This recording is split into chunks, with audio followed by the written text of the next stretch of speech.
What's up, everybody? This is Gary Holt from Exodus and formerly from Slayer, and you're listening to The Razor's Edge.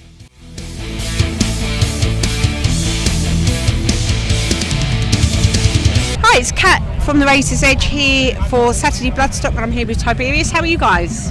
Good, thank you. Yeah, good, thank you. How are you? I'm not too shabby. It's a bit warm for us all, but we'll survive, right? Yeah, I mean, we've got the Factor 50 on because we're obviously from Scotland, and you know, both of us are fairly ginger, so lathered up yeah, in it I feel right now. Yeah. So yeah, shout out to Factor 50. Make sure you're wearing that if you're here all weekend. Drink plenty of water. Brilliant.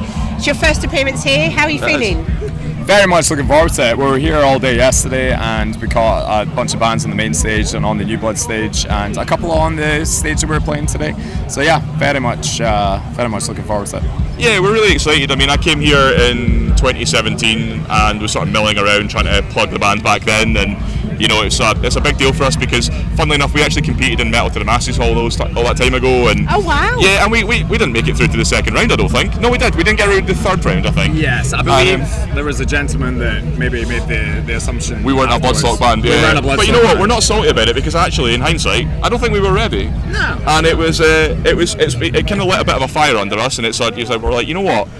We're going to get here on our own volition, and we're going to get booked on merit. So let's just work really hard and get here. And I think we finally managed it, and it's been really gratifying. And isn't that like a really good message that you know you guys didn't get through that way, but you found another route? Yeah, absolutely. There's different. You know, they call it the road to Bloodstock, and there's a few different roads. And oh, absolutely. That's always something that I say to loads of bands. You know, that we got a bunch of friends bands that competed in Metal to the Masses and didn't get through, and we just said, look, there's other ways. Just keep working hard. Well, there's 3 bands here this weekend that have played all stages. Oh wow. There's 6 in total in the history of Check it country, our heavier, and it can be done. So I mean, Sophie next time, right? Yeah, absolutely. That's what we're pushing for. Definitely. So what can we expect from you guys later when you're on the EMP? Well, I think it's one of the smallest stages we've played in a long time, so you can expect unbridled chaos. We've got a couple of surprises. For you. You'll just have to come and see.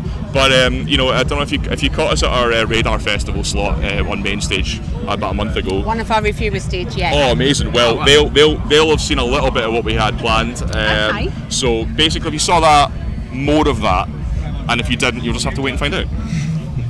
Well, there's nothing like building the anticipation, is Absolutely. there? I'm now going to. Well, I do. Now you're going to have to come and see us. Absolutely, it's in the calendar. Yeah. Wonderful. So you released Singing for Company. Yep. Yeah.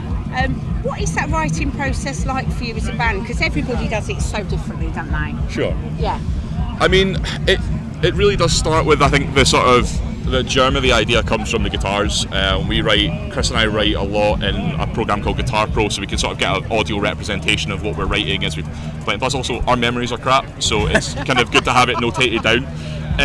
And then we'll sort of, we'll pass it to Grant because lyrics take a while, so we give him the bare bones as quick as we can, and then it's a case of we get the bare bones of something down, we get drums added, and then it's really about the arrangement. So it's not like we get into a room and jam out an idea. For us, it's a lot more methodical, and we kind of liken it to how, for example, a cinematic soundtrack writer would write. We kind of come at it from that sort of. It's a lot more sitting in front of a computer and having a good old scream to ourselves. But Ryan, you've got a slightly different approach to it because you get the songs before. Yeah. Well, I was going to say that one of the working title tracks ended up being the title for the album, as Grant had penned Singing for Company, and it ended up sort of becoming like the whole sort of like broad theme of the album. But yeah, for me, it's the case of getting the guitar profiles from good old Chris and good old Johan, and just kind of slamming I try to think a lot more about like groove and feel for like the eventual like recording of it, but yeah, there's always a good open line of communication between us all, because I'm based in London and those guys are all based in Edinburgh. Oh, right. So it's always interesting to see what it's like when I'm finally back up in Edinburgh and recording it, and it's always totally different when we're in the actual studio recording. It's always really so helpful to like have everybody there in the room when we're doing all the recording, because there was a lot of stuff that changed with my parts. We always say that like the songs aren't really written until like we get the masters back, because like even when we're getting the mixes back, our producer Merrick, who's amazing, and we give him a lot of trust to just have a play around with some stuff, and he'll add things like little dropouts or little arrangement tweaks, and we're like, oh yeah, that's absolutely right.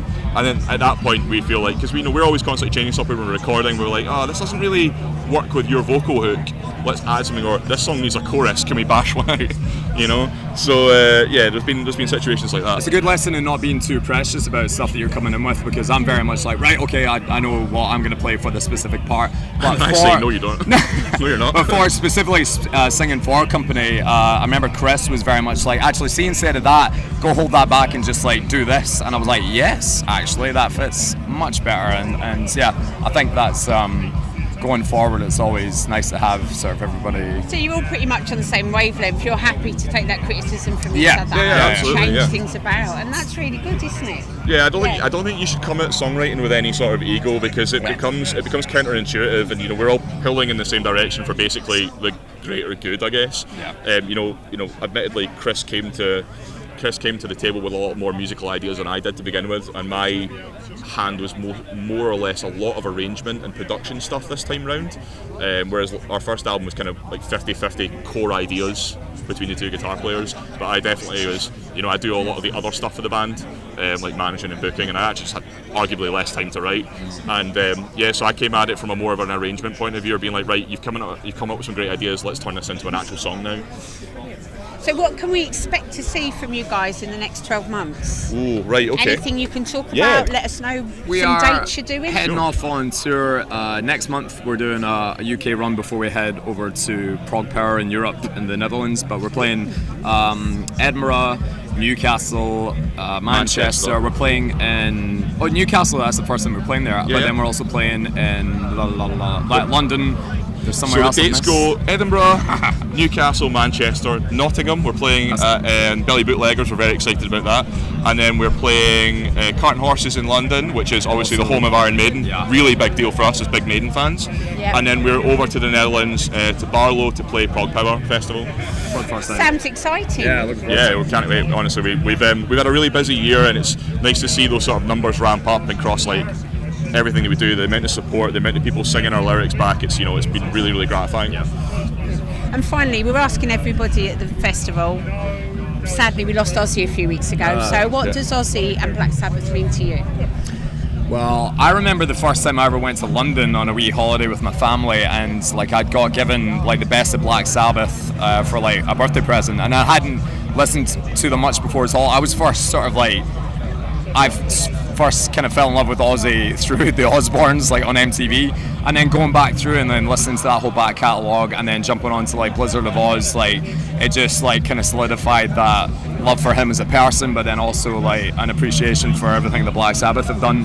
And yeah, we were playing Radar Festival the same weekend that Back to the Beginning happened, and I just remember seeing all the footage of it, thinking, oh, it's so good to see him back up there and doing it, and then just for it to be that short amount of time between that gig finishing and Ozzy passing away was just gutting. Just really incredibly sad. Oh, 100%, yeah. For me, my first earliest memory of Ozzy Osbourne was I was at a friend's.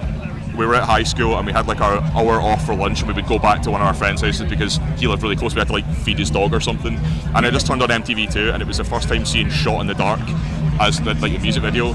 And it's one of my favourite Ozzy tracks now. My favourite. It's such a banger, and it maybe doesn't have some of the wildest guitar playing from Randy Rhoads or whatever, which is where I that was my first experience, and I was like, this is cool. And then as I kind of got more into that music, I became really, became more into the guitar side of stuff. So Jakey Lee and Randy Rhoads, both incredible guitarists, I thought, and obviously Zakk Wylde. I thought Ozzy was really great at pulling some incredible musicians together and getting them to pull in one direction and just making incredible music. And so for me, that's a really big deal. Yeah, he was a big deal, wasn't he? Yeah, absolutely. And it's good to remember, I think. Of course, 100%, yeah. Thanks so much for your time, and we'll be there later. No problem. We'll see you soon. Guys. Thank you.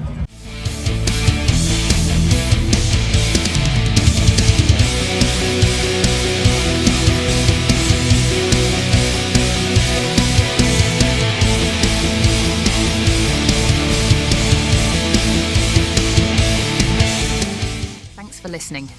Make sure you keep up to date with all of our interviews by subscribing to our channel. For all the latest news, reviews, interviews and more, head over to our website, www.therazorsedge.rocks.